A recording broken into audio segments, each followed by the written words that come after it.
Sandra Catherine Argotti, secretaria técnica de Planifica Ecuador, sobre la reestructuración del Estado. Pero antes, una introducción sobre este tema. El gobierno de Lenín Moreno llega a los 3 años de mandato con 17 ministerios, 14 institutos, 12 secretarías, 12 servicios, 8 agencias y 2 centros, restando ya las 10 instituciones que han eliminado y fusionado en los últimos 10 días de este mes. Y aunque la emergencia sanitaria por la pandemia del COVID-19 precipitó este proceso de optimización y reducción del Estado, como lo han llamado oficialmente, en esta última tanda de fusiones y eliminaciones, Lenín Moreno está concretando lo que anunció en la primera quincena de marzo, horas antes de anunciada la emergencia por la crisis económica que ya se vivía antes de la llegada del virus. Entonces se dijo que se eliminaría la Secretaría de Juventudes, 4 agencias de regulación y control, 3 institutos, 3 empresas públicas, 4 secretarías técnicas y las empresas de medios públicos. Con esto ya ha cumplido lo que ha anunciado respecto a la reducción del tamaño del Estado. 7:49, saludamos a Sandra Argotti, secretaria técnica de Planificación. Secretaria, buenos días. Con esto que acaba de leer Vero, más o menos se pone en contexto el reordenamiento que tiene el sector estatal del país, el sector del Ejecutivo, un poco aproximándose a todo lo que el presidente de la República desde el inicio de su gestión había dicho, que hay que achicar el tamaño del Estado, hay que reordenar toda lo gigante en lo que se convirtió el Estado ecuatoriano, y que lamentablemente sí significa que hay despidos, que hay gente que se queda sin trabajo, pero el Estado aparentemente no daba más. Buenos días, Nico, muchas gracias por la invitación. Como usted indica, es verdad, desde el inicio del gobierno, y como lo ha mencionado en varias ocasiones el presidente Lenín Moreno, ya se han eliminado 43 instituciones públicas. En estos meses se fusionarán 6 instituciones, se eliminarán 7 entidades y 11 empresas públicas también han entrado ya en un proceso de liquidación. Siguiendo estas directrices, nosotros estamos, como Planifica Ecuador, realizando las fusiones de algunas de estas instituciones. Ya nos hemos reunido con varios de sus ministros, sus equipos técnicos, como reuniones con ellos para analizar la presencia institucional que ellos deben tener en su territorio. Es decir, lo que nosotros no hacemos es que los servicios bajen, más bien los servicios se fortalezcan en todo el territorio ecuatoriano. Eso también sí conlleva a la revisión de los profesionales que están en este momento colaborando en las instituciones públicas. La reestructura viene también desde la eficiencia. La optimización no siempre implica una reducción, pero sí la eficiencia. No necesariamente necesitas un cúmulo de gente para realizar los servicios y prestar a la ciudadanía. Es una revisión que ya se ha venido dando varios meses. Nosotros hemos venido estudiando si se duplican los servicios y las entidades están funcionando de acuerdo a lo que cada una tiene como competencia. Entonces, no es un tema de ahora, ya lo hemos venido generando en varios meses anteriores y hemos venido ya aterrizando en estos cambios. Perdón, Milton. Secretaria, respecto a estas instituciones eliminadas, 43 que usted no menciona y a las que se suma 10 más en los próximos días, ¿cuánto personal ha salido? ¿Cuántas personas han dejado de trabajar para el Estado? Bueno, al momento no tenemos contabilizado exacto, pero sí, me imagino alrededor de unas 3,000 personas tendrán que ir saliendo, porque en muchas de las instituciones han venido pidiendo a la baja en los contratos ocasionales. Como su palabra lo indica, es una ocasional, no es un contrato que debe ser constante. Han sido contratados para ciertos, realmente actividades que pueden ellos desarrollar. Ya cada una de las instituciones de gobierno son las que deciden qué personal y qué profesional, como es su evaluación, van estructurando ya las instituciones. Entonces, esto, sin desmerecer lo que cada uno ha hecho, pero también cada uno de los servidores públicos no salen de las instituciones sin sus indemnizaciones adecuadas, sin el pago de todo lo que ellos por derecho se han ganado. Entonces cada uno también tiene la indemnización que le corresponde realmente en la parte económica. Bien, hablamos con la secretaria técnica de Planificación, Sandra Argotti. Secretaria, el presidente de la República en su discurso al país el 24 de mayo dijo que tiene 4 pilares fundamentales, que su camino para este año, para el año final de gestión, es primero reforzar el sector de la salud, que como vimos se vio rebasado por la pandemia de coronavirus. 2, llevar alimentación a quienes están sufriendo por el efecto económico de la pandemia y que no tienen básicamente qué comer. 3, el tema de mantener la dolarización. Y 4, el tema, o 3, el tema de proteger el empleo al máximo posible, aunque esto está siendo muy complicado porque la pérdida de empleo es increíble. Y 4, el tema de mantener y proteger la dolarización. ¿Cómo va a caminar y por dónde la Secretaría Técnica de Planificación en estos 4 ejes fundamentales de este año? Así es, Milton, como usted nos indica, las prioridades de nuestro trabajo del último año de gobierno, también en base a la pandemia que hemos tenido todos, con esta situación tan crítica que se nos presentó, tenemos que asegurar la supervivencia de los ecuatorianos en salud, en la alimentación, reactivar la economía, proteger el empleo, sí, en la parte pública y privada, pero no por eso nosotros no tenemos que hacer una reorganización. En el caso de Planifica Ecuador, nosotros lo llevamos eso a la práctica a través de una adecuada planificación, precisamente en donde tenemos que velar por el bienestar de los ecuatorianos. Como gobierno no hemos dejado de trabajar ni un minuto en esta época de pandemia. En Planifica tenemos un nuevo modelo de gestión que llega a todos los ciudadanos. Tuvimos que manejar un nuevo análisis económico, productivo. En el territorio estamos trabajando ya con nuestras coordinaciones zonales y nosotros también saliendo al territorio a visitar las comunidades, asociaciones, organizaciones, todos los sectores productivos y académicos, con el objetivo de identificar las necesidades y potencialidades de cada lugar, apoyando incluso a otras carteras de Estado en las habilidades que nuestros ciudadanos tienen y mejorar su fuerza económica. Los emprendimientos, la economía empieza ya a reabrirse en estos días y tenemos que volver a operar los negocios. Por eso es que también como un gobierno responsable lo que estamos es recortando más de 4.000 millones al gasto público. La masa salarial estaba excesivamente alta, tenemos que bajar los niveles de ese espacio, luego fortalecer el sector agropecuario, estamos fomentando la comercialización directa, adecuando para que nosotros podamos comprar lo nuestro y promoviendo de verdad el consumo, que es lo que necesitamos hacer dentro de una política pública agropecuaria que está proyectada hacia el 2030, porque el sector agropecuario ha sido uno de los factores más importantes para la alimentación incluso de las ciudades. Así que cada una de las planificaciones que estamos haciendo es cambiando el Plan Nacional de Desarrollo, porque los objetivos y metas que nos trazamos en su momento ya han cambiado ahora. Así que tenemos que girarlo, incluso con nuestros gobiernos autónomos descentralizados, estamos actualizando los planes de desarrollo que ellos tenían en su territorio. 7:56, estamos en diálogo con la Secretaria Técnica de Planificación del Estado, Sandra Argotti. Secretaria, respecto a las empresas, por ejemplo, que se anunciaron que van a extinguirse, Correos del Ecuador, ¿a quién pasa la competencia de los correos o es que el Ecuador se queda sin correos? Por ejemplo, también la empresa de ferrocarriles del Ecuador, ¿qué va a pasar con ella? ¿Ya se extingue y ya no va a haber más de este tren turístico? ¿O qué se ha pensado? ¿Cuál es el futuro de estas funciones que cumplían estas empresas? En este caso, eso le corresponde a EMCO, a la parte de las empresas. Nosotros como Planifica apoyamos en los procesos, pero ellos tienen que revisar cuáles son las competencias que se van a mantener. Muchas de ellas serán absorbidas, otras serán liquidadas, porque la mayoría de las empresas que están eliminándose en este momento, lo que han traído es pérdida. Al momento de tener pérdidas, eso le complica al Estado también y a las mismas empresas, que lo que han tenido es que sostener más pérdidas que ganancias. Ya tenemos que redefinir nuevamente esa reestructura y dejar de mantener empresas que nos generan pérdidas para todos. Eso ha sido muy importante, ese análisis. No lo han visto a profundidad en muchas ocasiones, pero ahora cuando nosotros nos hemos puesto a revisar cada empresa, hemos estado a pérdida. Es por eso la eliminación de las mismas.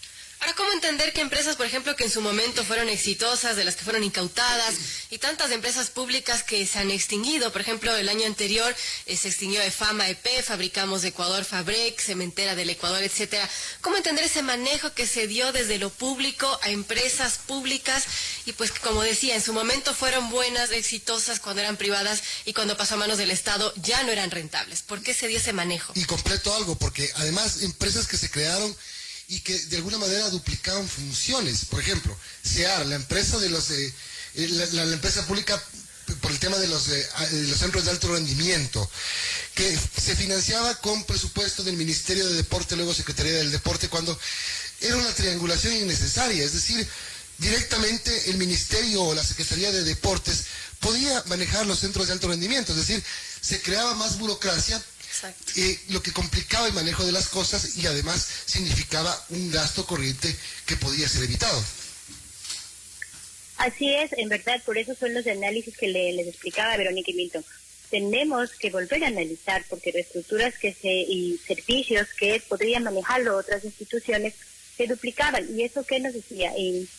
Ingresar al Estado la carga burocrática, los salarios, y duplicar funciones, duplicar servicios que podríamos hacer otras instituciones. Esto, por lo que les comentaba, es importante en ese momento tomar acción, con mucha más fuerza de la que ya habíamos venido, al inicio que les contaba, ya habíamos venido desde el inicio del gobierno, del presidente Lenín Moreno, ya eliminando 43 instituciones, pero los estudios hay que hacerlos en base a todos los conocimientos y a la fuerza que hayan ellos tomado en territorio. No podemos cerrar instituciones por cerrar. Sin ese análisis no se las ha podido hacer. Esto ya lo hemos venido estructurando en varios meses, como les comentaba. Pero a pérdida no podemos seguir pasando. Sí, pero digamos, vamos 3 años de lo mismo. Es decir, se toma la decisión de eliminar estas empresas públicas faltando un año cuando bien se lo puede hacer antes. Es como pensar en que se eliminan no porque duplicaban funciones, no porque significaban un gasto excesivo, sino por la necesidad de enfrentar la crisis. Lo que pasa es que esto se ha venido realizando y se han ido eliminando 43 instituciones públicas. Al momento es lo que nosotros estamos. Le planteo de forma diferente la pregunta. ¿Qué pasa si es que no teníamos esta crisis económica generada por la pandemia? ¿Se eliminaban o no se eliminaban estas 8 empresas? Sí se eliminaban porque nosotros, como le comentaba Milton, ya veníamos haciendo el estudio, ya lo veníamos estructurando. Nosotros como Planifica con las instituciones ya veníamos analizando sus ingresos, sus gastos, el reporte incluso de los profesionales que estaban, los servicios que estaban prestando en territorio, porque no podemos cerrar ninguna institución ni fusionar sin asegurarnos que el servicio llegue a la población adecuadamente. La prestación de servicios es importantísima en esa articulación intersectorial.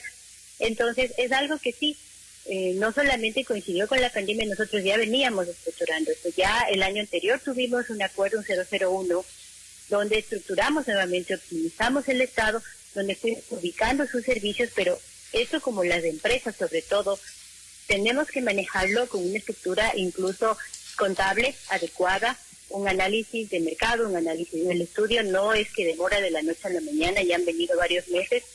Independientemente o no, esta pandemia se iba a reestructurar nuevamente el Estado. Eso lo hemos venido preparando incluso desde el año anterior, que ya hicimos un primer ejercicio con el acuerdo 001, que lo manejamos entre el Ministerio de Finanzas, Planifica Ecuador, y el Ministerio del Trabajo.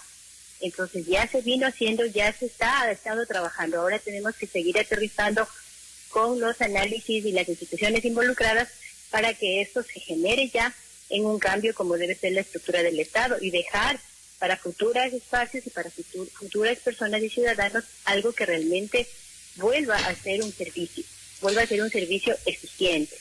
Mantener oficinas diferentes en las ciudades y llegar a los ciudadanos como es debido. Esto siempre ha venido en forma cambiante.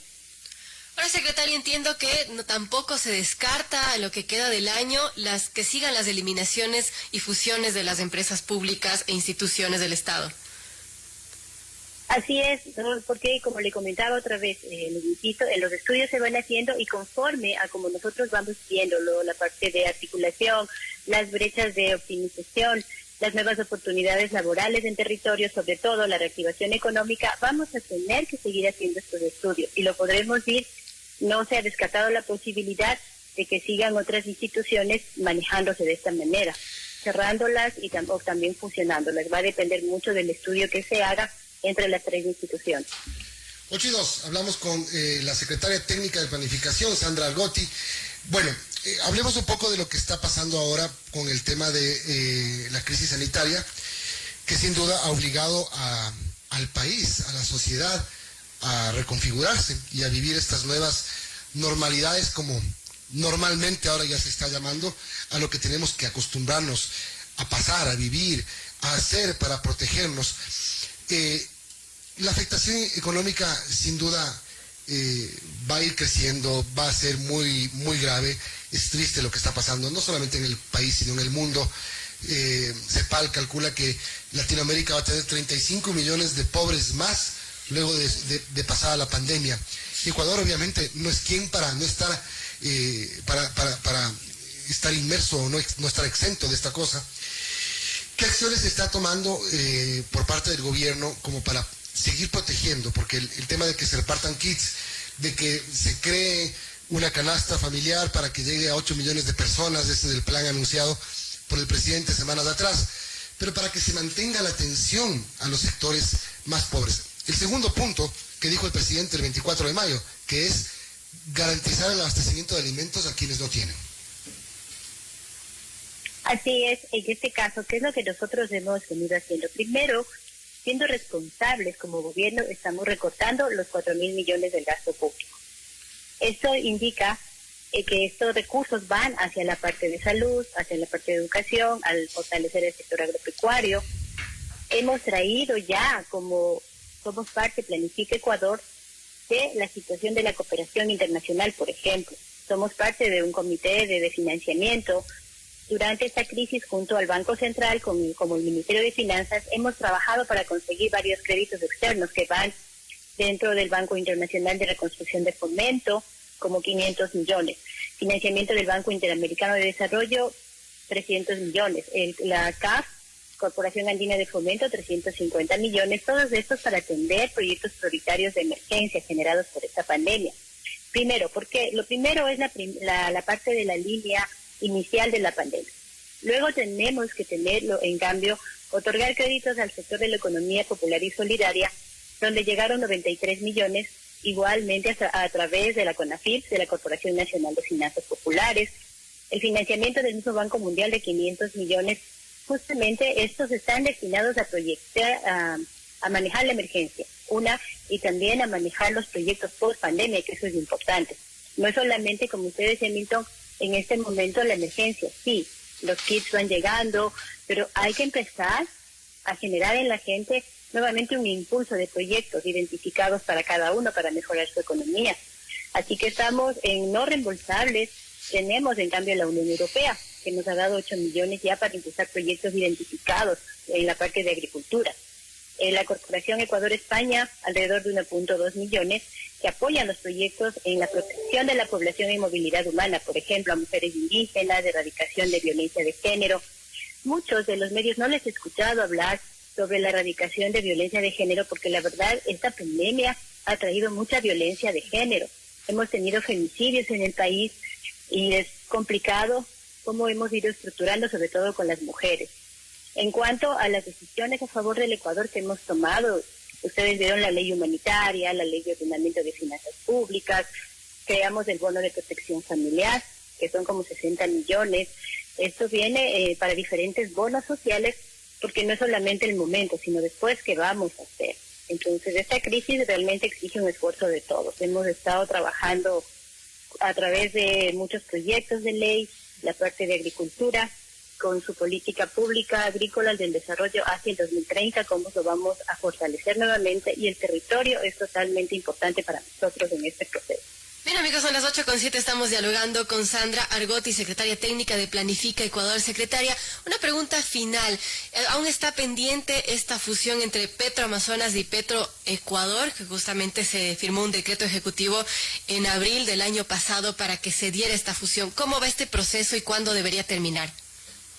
Ellos están avanzando, tienen la parte final ya de la fecha para diciembre de este año, 2020. Entonces todavía están en ese proceso, además tomando en cuenta que son empresas gigantescas, que la base de negocios que ellos tienen también hay que estructurarla bien, no pueden hacer un paso de la noche a la mañana. Están en ese proceso, pero su plazo termina en diciembre del 2020. Entonces tenemos que esperar, nosotros apoyamos todo este espacio con las dos empresas, Petroamazonas y Petroecuador, la Corporación de Negocios, como ellos lo están ubicando interna y externamente. Esto hay que manejarlo con mucho sigilo, cuidado, para que las cosas sean estructuradas de tal manera que no refuerce eso en el país. Así que todavía estamos de tiempo, lo estamos manejando como esta propuesta que se está dando desde todos los sectores que se maneja la parte petrolera. Muy bien, gracias a la secretaria Sandra Argotti, secretaria técnica de Planifica Ecuador, por esta entrevista. No sé si Milton tiene algo más.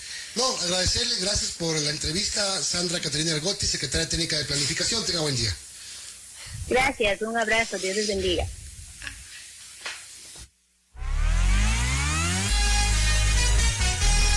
Su noticiero Sucesos regresa luego de este espacio publicitario. Inicio de espacio publicitario.